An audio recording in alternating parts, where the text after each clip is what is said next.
गांव के खेतों में इन दिनों खुदाई का काम चल रहा था। असल में इसी गांव से होकर एक अच्छी सड़क गुजरनी थी, इसलिए यहाँ खुदाई शुरू की गई थी। अचानक एक दिन खुदाई करने वाली मशीन से कुछ टकराता है। बाद में जब खोजबीन की जाती है तो वहाँ से 2 कंकाल मिलते हैं। पुलिस गांव के लोगों से पूछताछ शुरू करती है। आप लोगों को क्या लगता है ये किसके कंकाल हो सकते हैं? अरे साहब, हमें क्या पता ये किसके कंकाल है, आप ही लोग पता लगाइए, हम लोग तो बहुत ज्यादा डरे हुए हैं। हाँ, हमारी फॉरेंसिक टीम अभी आ रही है। ये बताओ कि इस गांव के रहने वाला कोई जोड़ा गायब तो नहीं ना? क्योंकि शुरुआती जांच में तो ये बात सामने आ रही है कि एक कंकाल किसी पुरुष का है तो एक किसी महिला का। साहब, हमें तो बहुत डर लग रहा है।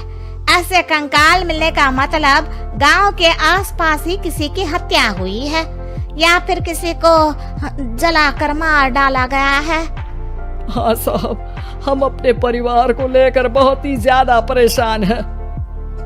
देखिए, आप लोगों की परेशानी हम समझ सकते हैं, लेकिन आप लोगों को पुलिस का सहयोग करना होगा, क्योंकि आपके सहयोग के बगैर हम ये पता नहीं लगा सकते हैं कि आखिर ये किसके कंकाल है और इनकी हत्या किसने की।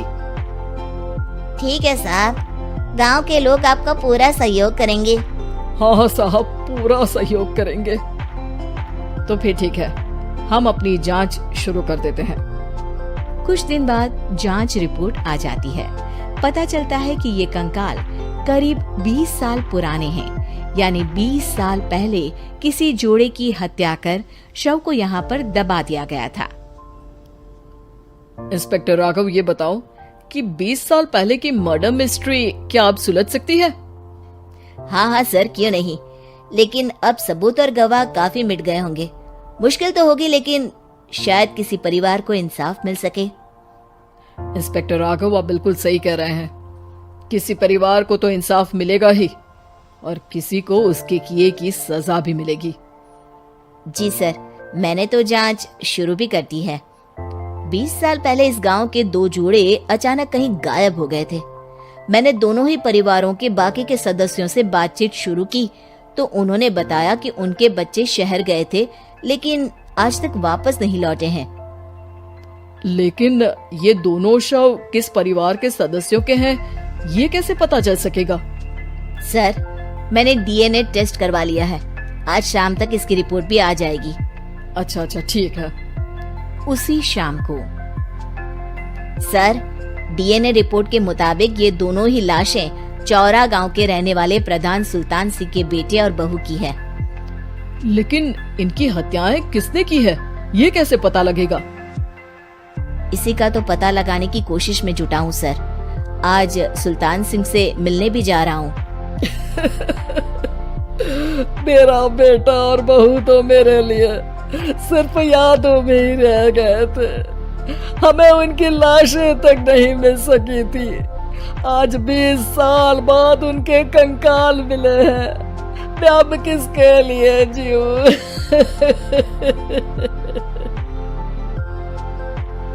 लेकिन सर, क्या आपकी किसी से कोई दुश्मनी थी? अपने बेटे बहू की हत्या के लिए आप किसे जिम्मेदार मान रहे हैं? अब मैं किसका नाम बोलूं? मेरी तो किसी से दुश्मनी नहीं थी, बस मेरे बेटे बहू को कोई वापस ला पाता।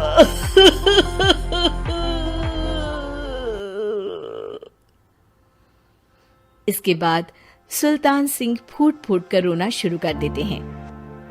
सर, अब आप इनका अंतिम संस्कार करवा सकते हैं। कम से कम इनका शरीर ना सही, इनका कंकाल तो आपको मिला है। लेकिन हाँ, अगर आपको कुछ भी याद आए तो जरूर बताइएगा। मेरी तो बेटा अब उम्र हो गई है, लेकिन मेरे बेटे और बहू के हत्यारों का जरूर पता लगाइएगा, क्योंकि जब तक हत्यारे पकड़े नहीं जाएंगे मेरा मन नहीं मानेगा। सर, हमारी पूरी कोशिश रहेगी हत्यारे को पकड़ने की।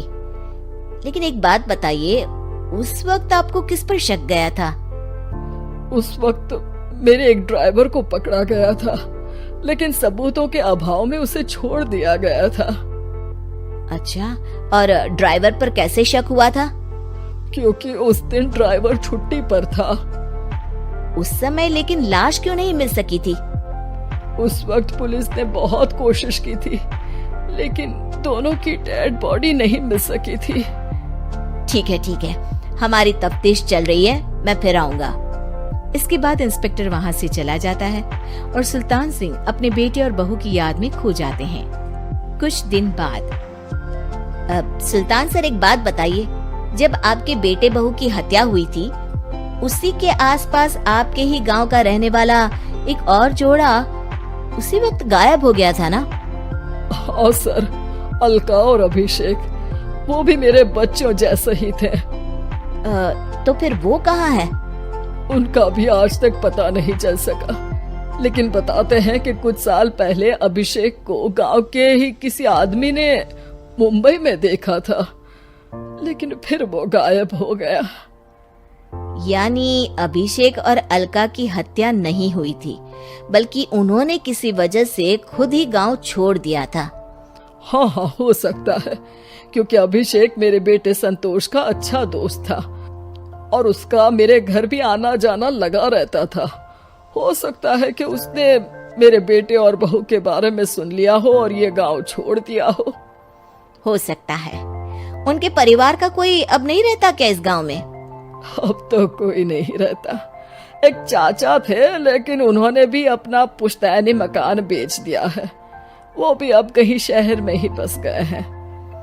ओह, अभिषेक और अलका के बारे में भी पता लगाना होगा। हो सकता है कि वही इस हत्या के बारे में कुछ बता सके। हो तो सकता है, लेकिन वो बेचारे तो खुद ही वक्त के मारे थे, वो क्या बताएंगे।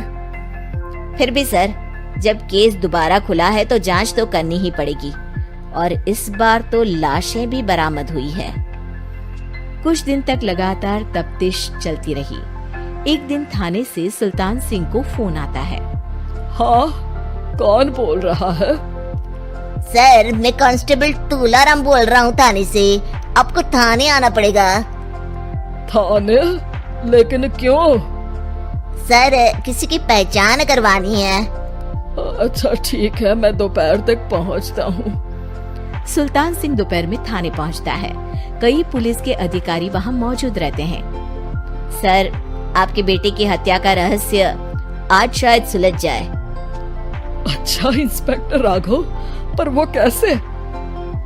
सर, उस आदमी को देखिए, क्या वही अभिषेक है?